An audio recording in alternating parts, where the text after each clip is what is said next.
Hola, benvinguts i benvingudes en aquesta conversa.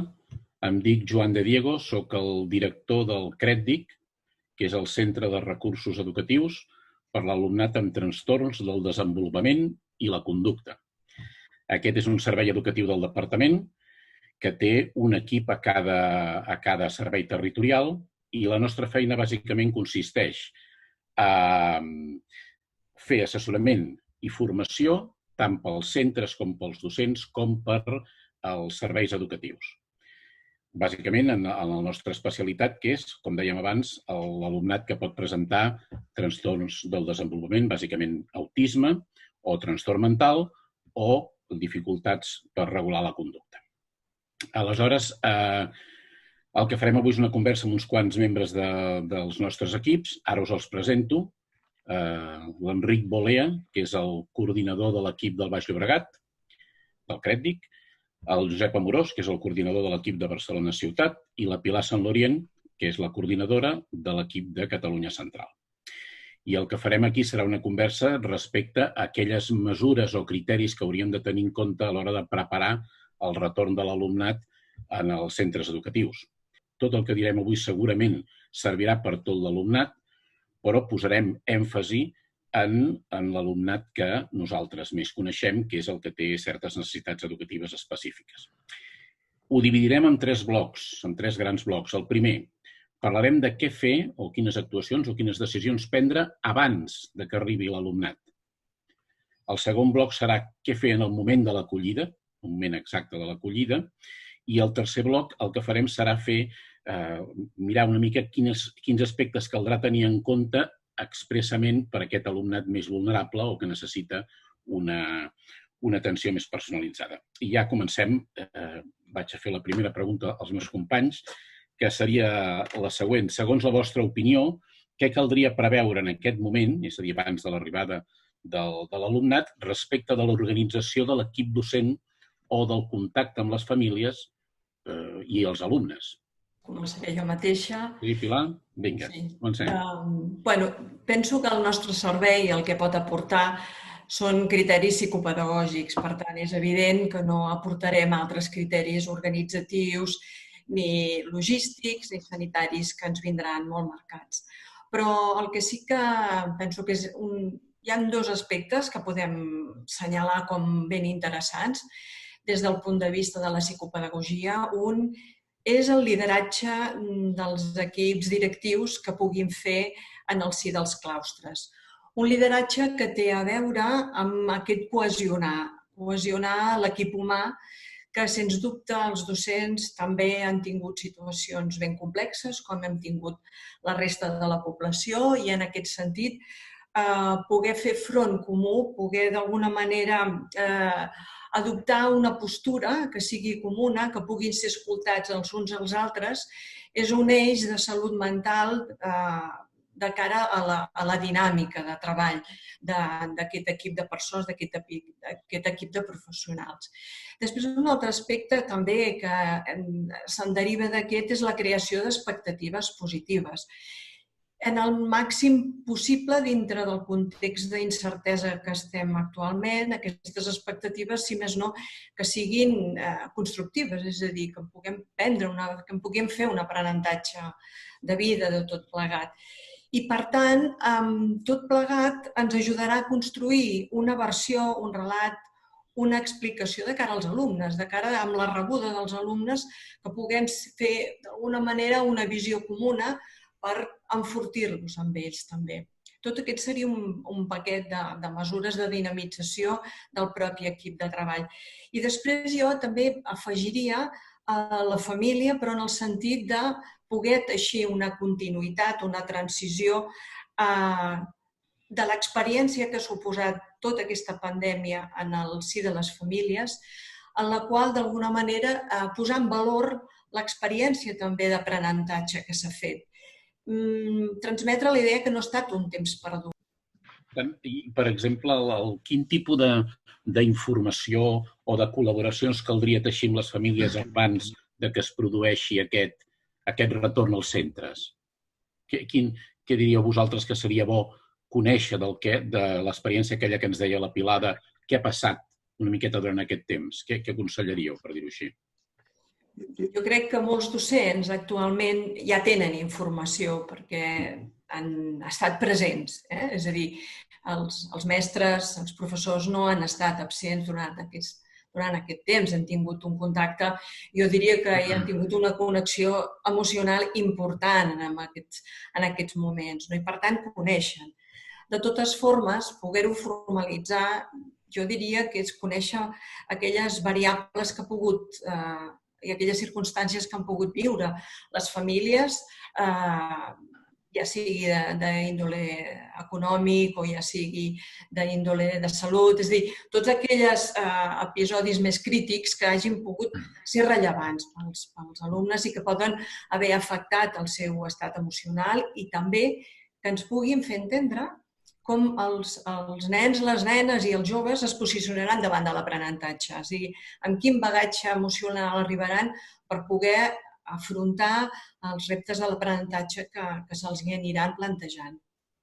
Però no és només un problema d'informació, de saber què ha passat, sinó té a veure com més amb un cert acompanyament sobre com han viscut allò que els hi ha passat. No és només fer un relat cronològic de les vivències, si hi ha hagut malalties o hi ha hagut mort, no? Els patiments que hi ha hagut, sinó com ha sigut viscut això per les famílies i pels propis infants, perquè el que compta sovint no és només allò que ha passat, sinó com ha sigut viscut allò que ha passat, perquè si no entrem en aquest saber com ho han viscut, l'acompanyament en el retorn es fa molt més difícil. Sí. I a més és molt important pensar-ho no en termes de juxtaposició d'experiències de tots i cadascun, sinó del que es tracta és de poder fer una construcció conjunta, compartida, d'aquesta experiència. I per això em sembla que és molt interessant també incloure aquí el conjunt de professors, en la mateixa línia que esteu ara comentant tots dos, amb el sentit de que potser, no sé quines seran les condicions d'orientacions i prescripcions que determinarà el departament, però em sembla molt important la possibilitat de que els professionals, els professors dels centres, de cada centre, puguin disposar d'una trobada prèvia al que és el retrobament amb els propis alumnes, que impliqui un retrobament dels propis docents amb el sentit de poder donar continuïtat al sentiment de pertinença a un claustre, a un equip, a la dimensió humana del propi equip. És a dir, considerar també que nosaltres, com a professionals, els professors en particular, han atrevessat també aquesta experiència i crec que s'ha de donar un lloc i un temps a que puguin conversar entre ells, perquè poder elaborar-ho conjuntament prepararà i donarà eines per poder acollir com ho han preparat, com ho han experimentat tant les famílies com els propis infants. I voldria remarcar aquest punt que també assenyalava la Pilar, la importància que els temps abans del confinament, durant el confinament i després del confinament no els hem de pensar com temps inconnexos, sinó hem de procurar establir algun tipus de continuïtat en temps i per aquesta precisa raó els professors ja tenen molt coneixement i molta informació respecte el que està succeint en les famílies. I per això jo crec que és molt important que ho puguin posar en comú entre ells, sobretot pel fet que aquesta posada en comú pot donar cohesió i, sobretot, pot donar també una imatge de col·lectiu que respon, diguem-ne, de manera comunitària al conjunt de famílies i alumnes, que el conjunt del professorat ho ha pogut construir també de manera conjunta. Aleshores, entrem ja doncs en aquest punt de quan ens hi trobem, quan ens trobarem tots. Com ho veiem? Un primer punt és donar continuïtat entre el moment anterior al confinament, el temps propi del confinament i el retrobament, i que, diguem-ne, aquesta continuïtat està vertebrada, el fil conductor és el sentiment de pertinença dels alumnes, de les famílies i dels propis professors de la comunitat educativa.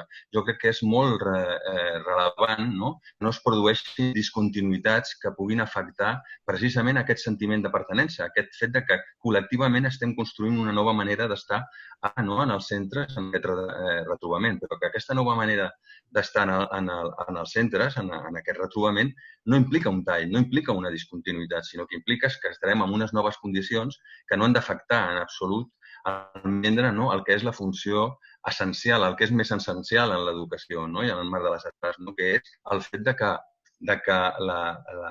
l'escola, l'essencial de l'escola és estar junts per fer coses junts, per aprendre junts. No? I per tant, a mi em sembla que aquest punt de donar continuïtat a aquesta idea, no? de sentiment de pertinença al voltant del que és estar junts i aprendre junts és fonamental. Un segon punt és que compartir amb l'alumnat, però també en les famílies, que totes les condicions, els diferents criteris de funcionament que de caràcter sanitari, per vetllar per la salut, que s'hauran de respectar en els centres, cal pensar-los en termes de factors, de dimensions que poden promoure millor el conviure en el centre, precisament en relació al punt anterior.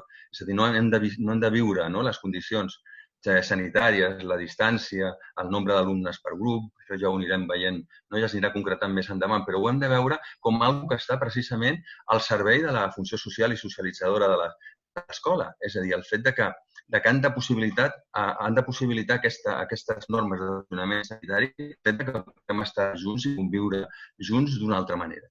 I per acabar, un tercer punt, em sembla que és molt rellevant, és el fet que cal tenir molt en compte en aquest retorn, en aquest retrobament, sigui ara uns dies al juny, més endavant al setembre, hem de tenir molt present els diferents ritmes i peculiaritats de cada punt dels alumnes, també de les famílies, i per què no dir-ho, també dels professionals, a la reincorporació amb els centres. Jo crec que hi haurà diferents maneres de retornar, diferents maneres d'afrontar, diferents disponibilitats que tenen a veure amb la subjectivitat, amb les singularitats de cadascú, que haurem de trobar les maneres de respectar-les. Hi ha un altre aspecte que potser a mi em sembla important, és que d'aquest retrobament què en podem aprendre? És a dir, no s'ha viscut simplement com el final, sinó com l'inici també d'un altre procés d'aprenentatge. El fet de trobar-nos junts ens ha de servir per alguna cosa. Algú l'altre dia deia que la finalitat, per exemple, del retorn, si es produeix abans de l'estiu, és la qüestió de l'acompanyament emocional, però jo hi afegiria, en la línia del que deia l'Enric, és que estem a l'escola, hi ha d'haver alguna cosa de l'ordre de l'aprenentatge, la Pilar també ho citava al principi, és a dir, per a què ens servirà això? No només que sigui un punt de trobada, sinó un punt d'un cert aprenentatge o reaprenentatge, dit d'una altra manera, d'aquest tornar a estar junts un cop més a l'escola.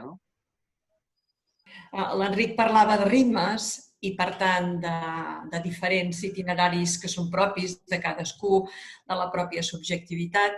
Jo afegiria també les múltiples expressions emocionals que hi ha. És a dir, sovint, quan passa algun fet que des dels adults interpretem que és traumàtic pels infants, acostumem de vegades a voler saber moltes coses. Volem preguntar moltes coses, volem interrogar-los. Jo diria, des del meu punt de vista, que no seria tant aquest voler interrogar, voler parlar, sinó donar cabuda a múltiples expressions i múltiples vies d'expressions. I quan dic això, vull dir, pot ser per la paraula, però pot ser per l'expressió corporal, podem utilitzar l'expressió plàstica, podrem utilitzar la música, és a dir, tota aquesta part creativa que permeti l'expressió emocional, que no únicament pugui ser la paraula, que moltes vegades hi ha alumnes que el que fan és el silenci, i també afegiria que poder respectar els silencis, perquè hi haurà alumnes que retornaran amb situacions molt greus que hauran viscut i probablement no tinguin ganes ni els hi vingui de gust compartir-les en un moment donat. Jo penso que també m'agradaria posar èmfasi en això, en poder respectar aquests silencis i aquests ritmes que també comentaves tu, Enric. Sí, jo penso que no podem estandarditzar les maneres, de retornar.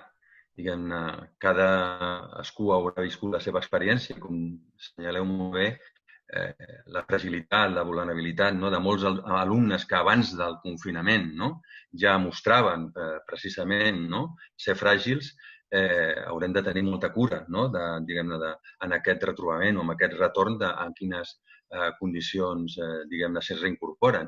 I en aquest reincorporar-se el dret a no expressar-se, em sembla que, evidentment, s'ha de respectar. De la mateixa manera que hem de generar les condicions per potenciar totes les formes comunicatives, com tu dius, no? Que siguin possibles, que siguin al nostre abast, perquè tinguin els canals. No? Però jo crec que els alumnes han de poder consentir les ofertes i les propostes que nosaltres els hi fem. No?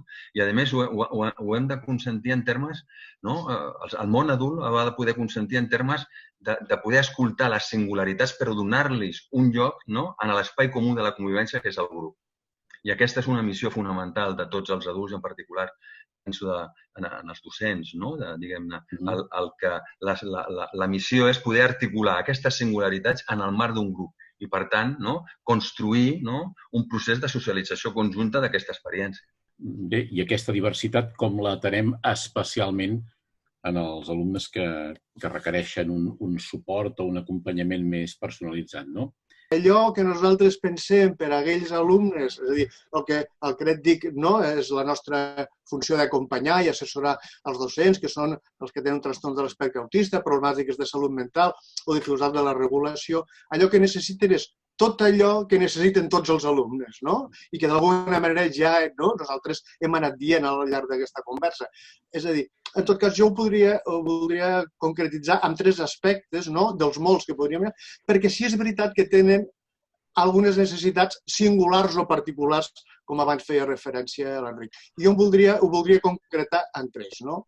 Un tindria a veure amb aquell aspecte que té a veure amb la comunicació i el vincle, que és un tema que ja ha aparegut, però que molts d'aquests alumnes tenen una dificultat especial en aquests 2 aspectes, en comunicar amb la relació amb l'altre i en vincular-se.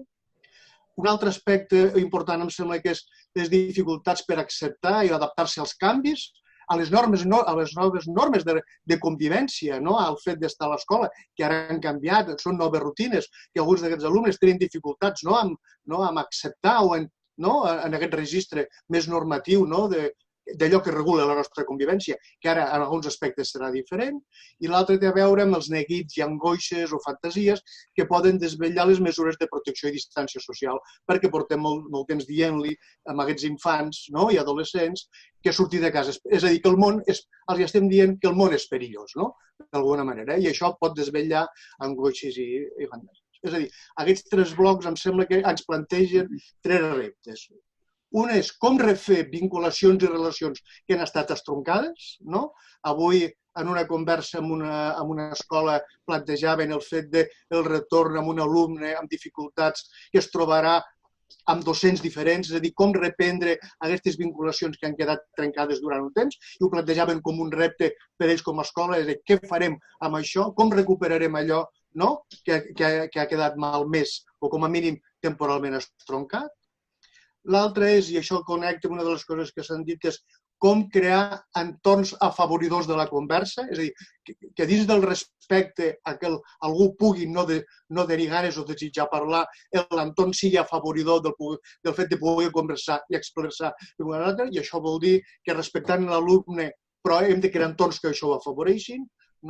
I l'altre és com reprendre rutines, gestionar normes de seguretat i de convivència i de relació necessàries i que tenen a veure amb alguna que té amb defensar-se tots plegats del risc d'emmalaltir.